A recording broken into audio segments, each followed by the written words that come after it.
Right, hello and welcome to what I hope is the first episode of maybe many of DIY EV Chat, where I speak to other people who've been nuts enough to try and build their own electric cars. And I'm starting with an easy one for me. I'd like to say friend now, person who's helped me an enormous amount through my build, Jamie Jones. Welcome, Jamie. Hi, thanks for having me. uh, Pleasure. I'm loving the Christmas jumper, the second one I've seen of yours this week. yeah, you might get the opportunity to see the flashing Christmas tree one by the end of the week.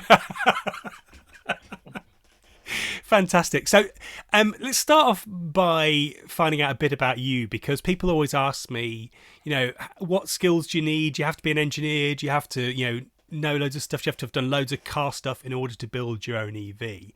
First of all, what's your day job? A freelance software developer. I've So you basically understand the just, codey bits of all this, because there is a lot of code involved in making these things work. I understand a lot of the code. I wouldn't say all of it. Some of the parts of the open source open inverter, when it gets into the motor control and all that stuff, I've not even looked at it. I've just assumed that Johannes knows what he's doing and that works. There's quite a lot of complicated mathematical formulas and things in there. They've got maximum torque per amp and all sorts of other things that. Yeah.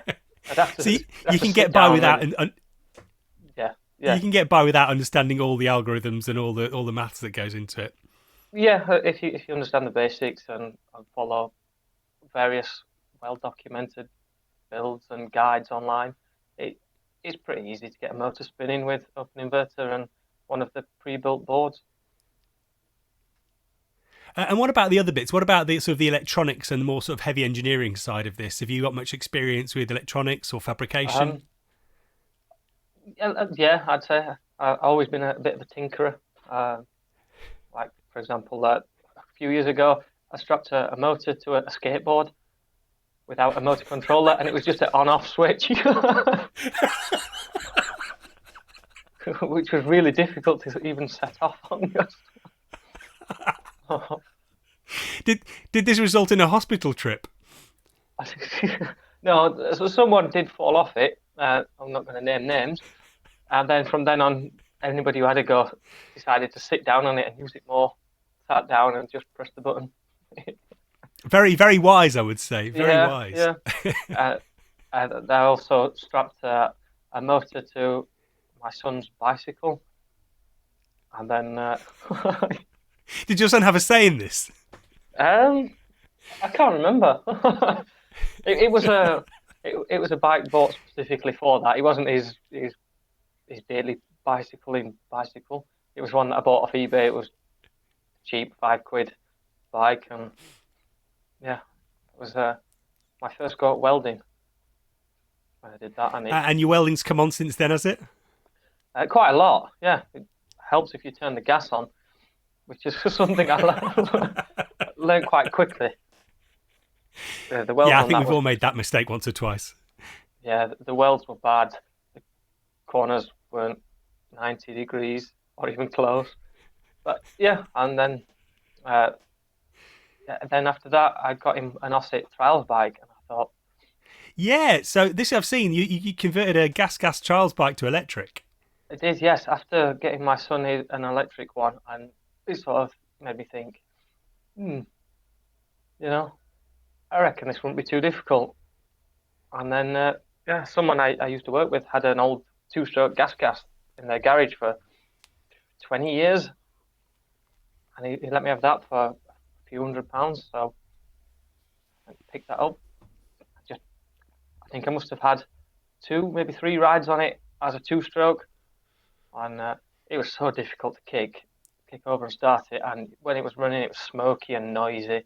And I just thought his Osset was so much more uh, refined, is probably the word. It was easier to ride. It was quiet, smooth.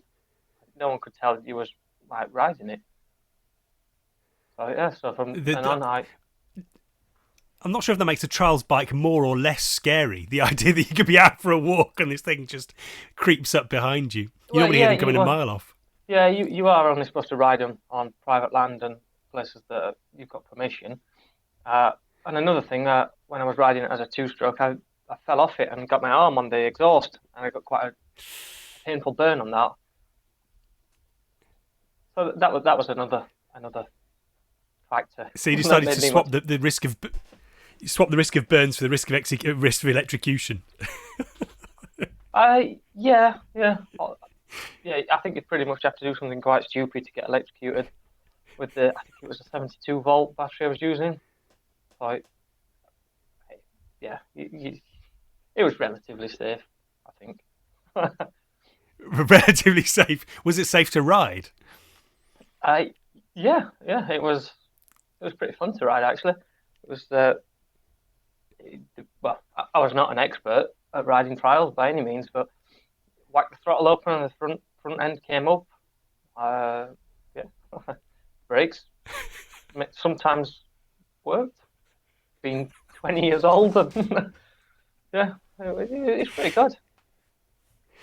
So how did you? Was that the point you came across the sort of EV conversion community when you were doing the research Yeah, around the I bike, was or was sort that of. later? It was sort of.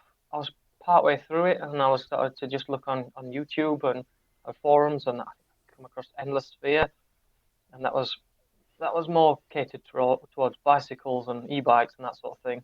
I then gradually came across Damien Maguire on YouTube, and so his BMWs, and particularly his €1,000 build. That was the one that sparked my interest. Damien Maguire, the gateway drug of EV conversion for so many of us. Yeah. And so what happened then? What was the next step from? How long did it go from coming across the community thinking, yeah, I'm going to do this? Pretty much straight away, I was thinking, I want to do this. But it was probably another year after coming across that before I became a bit more serious about the fact that yeah, I want to do this. And what was your first step? What did you buy first? I think it was the logic board from Damien Maguire, the Prius replacement logic board. As soon as he made that available, I thought, yeah, Prius stuff looks pretty solid. So that's the first thing I bought, and I think that might have taken quite a while to come. It was still he went through a few issues, didn't he, at the beginning of the development of that, and Yeah. it took maybe 6 months to arrive.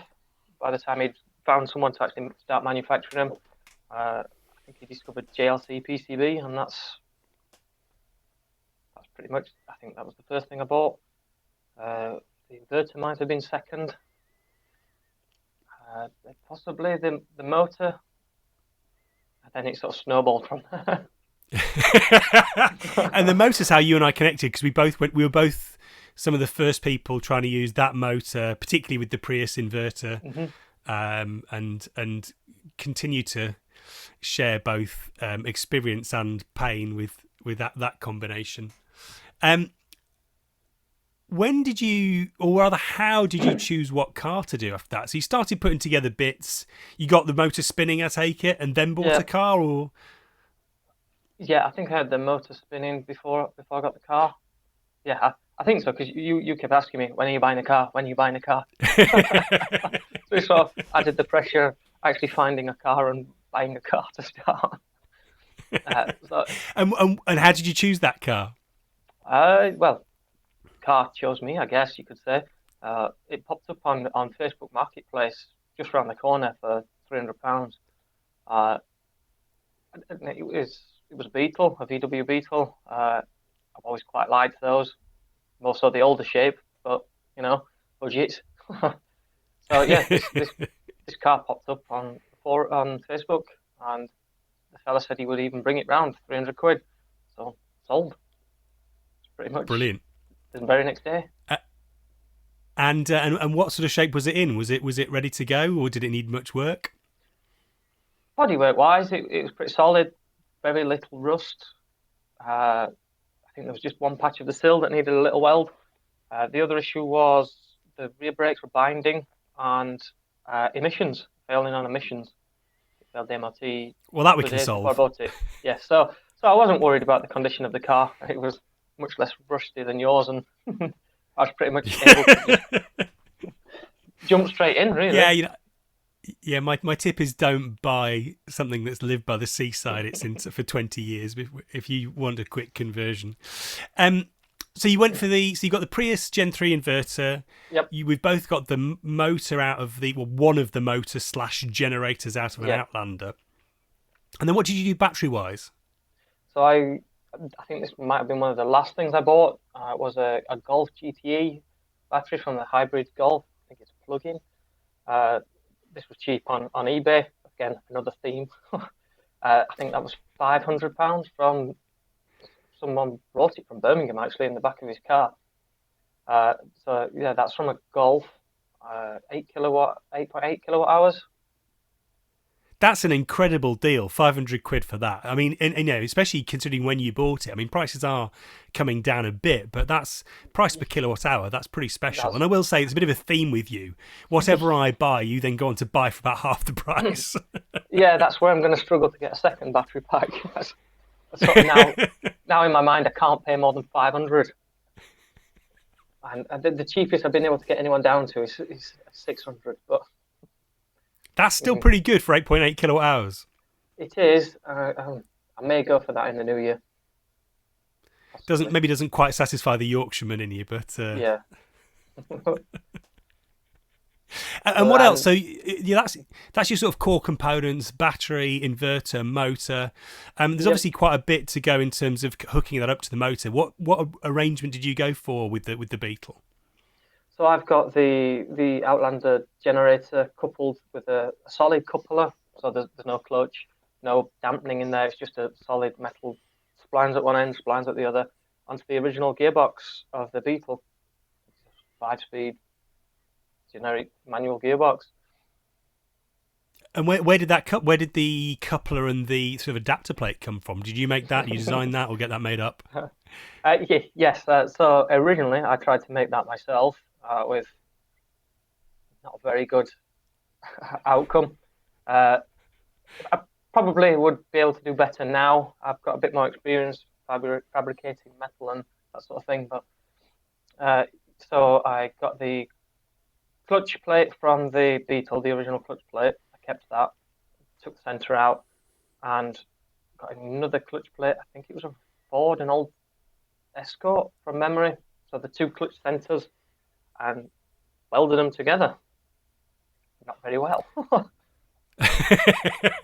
Well, anyone who's watched my videos will know that I had the same thing and also didn't weld it very well. And then the adapter plate, you got that machine, didn't you?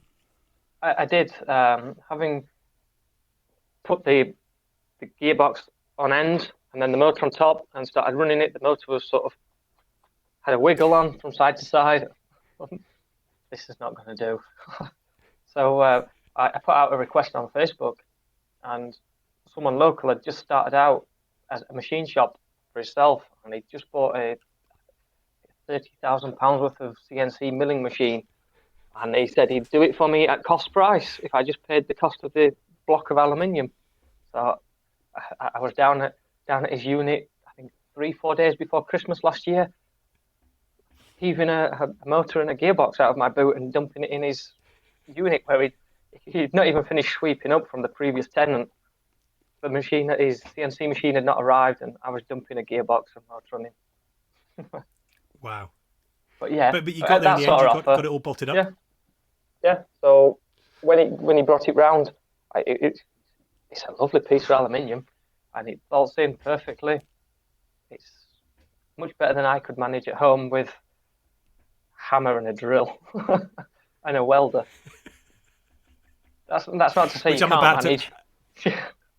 No, well, You can't. it's a process I'm about to go through again, but with my motor upgrade, you can do it. But sure, I think I'd certainly advise people if they can find someone to machine it and they've got the budget to do it, and if they Yeah, can get something designed up or have somebody else design something up, it's probably a good option. yeah. So he even did the CAD drawings and everything for me, which I was going to do, but I guess he had no work on. I was just, well, he definitely had work on. He had to do his workshop, but it seemed to spark his interest as well. Which I've got still actually got to Bit of go back and see him. serendipity. Yeah, I've got to actually go back and see him and show him the finished working product. So you've since you got it running, you then got it MOT'd. Yep, Did it get through, sail through? it did. Yes, I was as shocked as as anyone. I took my son with me, and we was watching it go up on the ramp and everything. And I'm thinking he's going to fail. He's going to find something. He's going to find something. But no, he came out and said passed. So I was surprised and very pleased. I did a victory lap on the Another way reason. home. Yeah. Another reason for me to be very jealous of you.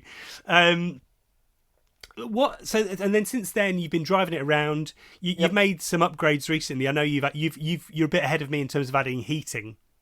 Yeah. So I've just added the Outlander water heater. Obviously, there's no waste heat. Well, very little waste heat. So I've that took a bit of getting working. We had to get some logs from an Outlander with this specific heater on it. I think it was 2016 onwards, and no one had shared any of these logs previously on the internet. So I had to send some logging equipment to someone. I think it was in Newcastle or somewhere. I can't remember where. So I sent him this equipment and instructions on how to get a log, and thankfully he came through. And a couple of days later, we had the heater working, and very pleased. So am I, because I have the same No. heater, which I'm going to install in the new year at some point. So thanks for doing the So hard work. all the code for that is What? on GitHub, so it's open source and Yes. anyone can use it. And that's a good point about this community, actually, is that it's like lots of code shared, but actually all sorts of other stuff as well. 3D prints and Hmm. coupler designs and all sorts of stuff. It's a very sort of open community. A lot of it is, yeah. Obviously, there's going to be commercial sides of it who aren't sharing, but you take your money, you pay your chances. Or what do you say? Pay your money, take your And chances. what have been the biggest challenges so far with this project? uh, Probably the coupling of the motor to the gearbox was originally quite a big challenge for me, lacking any sort of precision drilling equipment and, well, a drill press really. I was drilling by Yeah. hand and basically trying to center punch and yeah. Another one was time. It takes quite a bit of time, especially I'd never even taken an engine out or anything as extreme as that before. So it takes quite a bit of time. It's not something you can do in a single weekend at the moment until there's bolt-on kits and that sort of thing available. So you're going to need quite a bit of time. I basically just getting hold of canvas logs. That was quite a pain as well. Yeah, you Other than were like a dog with a bone with that. You were very that, persistent. yeah, I was posting on Russian forums and all sorts of things to try and get that, and yeah, Facebook groups. I was even going to go to Scunthorpe and Scarborough to grab a log, but yeah, thankfully I didn't have to go far, go to Russia or anything. Fly out to Russia with your logging equipment. I'm not sure. And what's been the most rewarding? The most rewarding. The most rewarding. Yeah, what's been the most rewarding aspects? Driving it. It's quite a sense of achievement to be quietly coasting along. Particularly seeing as this year we had the fuel crisis shortages, and I was basically just coming home and plugging in. And yeah, so that was quite good. And knowing that if anything breaks on it, I can fix it quite cheaply, seeing as I've built most of it. I mean, the engine's the most complicated part of a car. I think brakes pretty simple, steering simple, suspension probably simple. Yeah. So, yeah. It is, isn't it? Like you know, by the time you're done, you know the car inside and out. I mean, you understand, know every sort of corner of it. I certainly do because I feel like I've welded every corner of mine. You probably have. But that sense of achievement of just getting in the car and driving it is really good. Even when it cuts out occasionally. You set off in near silence. Other than the power steering pump whine, it's quite something. That's a good point because there's a few other bits we didn't talk about. What are you using for charging? So the charger is an Outlander unit again. It's a combined DC-DC and charger. Basically, that keeps your 12-volt battery topped up from your high voltage battery, and it can charge your high voltage battery from an AC supply. I think it's a 3 kilowatt hour. Sorry, 3 kilowatt charger, 3.3. So I could probably And do a then full charge in 4 hours or so. yeah, that's which if you're charging at home is no issue at all. And Yeah, then obviously you lose some of your ancillaries when you take the combustion engine out. So you you do. Yeah, mentioned the pump wine for the power steering pump. That's a Zafira unit. it is. Yeah, it's quite noisy Zafira unit, so it's just a constant whine. That's the electrohydraulic, I think they call it. So it's just an electric pump pushing hydraulic fluid around, similar to previously you had belt driven pump, and that would drive your hydraulics, and this is just replacing that with an electric motor. The And other then one obviously the was the vacuum pump for the brake servo as well. yeah, yeah. So I got that from you actually. It was Yes. The Chinese part, I think, was it? Yeah, Chinese Chinese Bosch part. clone, I think. Yeah, that actually works quite well. So I just got a little vacuum sensor that reads the amount of vacuum, I guess, and my VCU tells it when to switch on and off. And So that, your VCU actually you actually put something together yourself, didn't you, to control various bits? yeah, it replaces the main engine ECU, and it's based on an open source project by Johannes again, adapted for my usage and my particular bits and bobs. Excuse me. A Sorry. step I've still got to take. Yep. The level of logic in mine is basically relays and diodes at the moment, so not very sophisticated, but mostly functional. What's been your favourite tool? Have you bought many tools in the process? Have you got a particular favourite? Well, these are tools that I already had, but I think it's a toss up between the welder and the 3D printer. Those are pretty useful Mm. tools. Yeah, but the one tool I did buy was the big Chinese cable crimping hydraulic finger squashing device. So you definitely need to crimp the big cable lugs. Yeah, they're pretty useful. I've borrowed one of those. I borrowed it about 18 months ago. I think no, yeah, probably about 18 months ago. And I've not given it back yet. So Alfred, if you do need it, give me a shout. So I think that's And sorry. go on. That's probably the one of the few specific tools that I've bought. Everything else sort of I had already. I do I believe think you've if you've got probably a spent reasonably well more than me equipped on garage, if you've tools. got yeah, if you've got a socket set and various other bits, you're probably all right. I might Yeah. have gone a little bit nuts on the tool front, but yeah, I don't even have a garage to work in. I mean, you've only got half a garage to work in. Yeah. I can get out of the rain a little bit. Yeah, I'm looking forward to that luxury. And what's next for your projects? So, what are the next steps? You've done heating, obviously a bit of tidying up to do here and there, but what's Yeah, next? so I want to redo the 12-volt wiring. That's quite a mess. Put in a dedicated fuse box for all the stuff I've added under the bonnet. Uh, Probably going to follow you down the bigger motor route, although might not go the same way and bolt it to the gearbox. I might use the the diff that comes with the Outlander unit, and custom drive shafts may go that route. Yeah, Let's eliminate the it's more of actual a straight changing swap for gear. you, isn't it? Since it's front wheel drive. It is, yeah, yeah. It should be relatively straightforward, I think. Other than It's just obviously those custom remounting. drive shafts that terrify me a bit. Well, not terrify me, but I don't know anybody who do them yet. No, that was the reason I originally went down bolting to the gearbox was the getting of the actual drive shafts made up. I didn't know anybody or anywhere or anything about that. So in hindsight, I'd probably, if doing it starting again, I would go with a rear motor straight to the wheels. Well, not straight to the wheels, but through the diff, eliminating the Mm. original gearbox. And then, Weight saving, sorts your gearing out. yeah, yeah, and it save you having to, like currently with our smaller motors, we have to go first, second, possibly even third gear. But to get rid of that, what else do we want?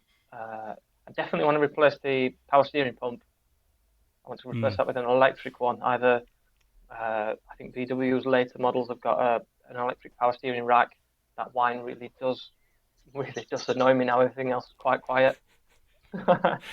Another battery. Obviously, I mentioned that earlier. Definitely want a bigger battery. Probably not going to get a third one in there to get me 100 miles. But you never know. And there's a few body cleanup things I want to do. A bit of rust that I did treat. I've still got the rust converter, the blackness on there that I need to clean up. Wheels. I've currently got one wheel trim on. Really annoys my wife. She keeps just saying, just buy a set of wheel trims. Not a nice set of alloys. Yeah, well, no, I don't. No, I quite like the steel wheel look, so I might paint them. I'll just get some nice VW wheel trims. And then, obviously, there's always the thought of another car. Well, that's going to be my next question. Are you going to do another one? I do want to do another one, a bigger, longer range one, possibly a Touran, or I don't think something that can get 2 kids, wife, and a dog 100 miles without having to stop for a charge would be ideal. Be really when are you ever good. going to do 100 miles with 2 kids in the car and not have to stop? Well, yeah, not have to fight for a charger, because I think the route I do take, I don't know if there is actually a charging point at the moment. And obviously, when It'd be nice to be able to go all the way through. Yeah, although we do have to stop for the dog to be sick and kids to go to the toilet and all that, but hopefully they'll grow out of that one day. Yeah, maybe. We shall see. Yeah, similar challenges. Not that my next project is going to help with that at all, but you can we'll take one child in one car and one child in the other. A convoy of Z3s. That's not an unattractive idea. Brilliant. Well, listen, thanks for coming on, Jamie. That's been, I think, a very good start to this series. If you're watching this and you've done a conversion, I'd like to see people who actually finished and got it on the road. There's lots of people in the middle of projects or starting on projects, but I think it's nice to do the whole story through to actually having a running, driving car.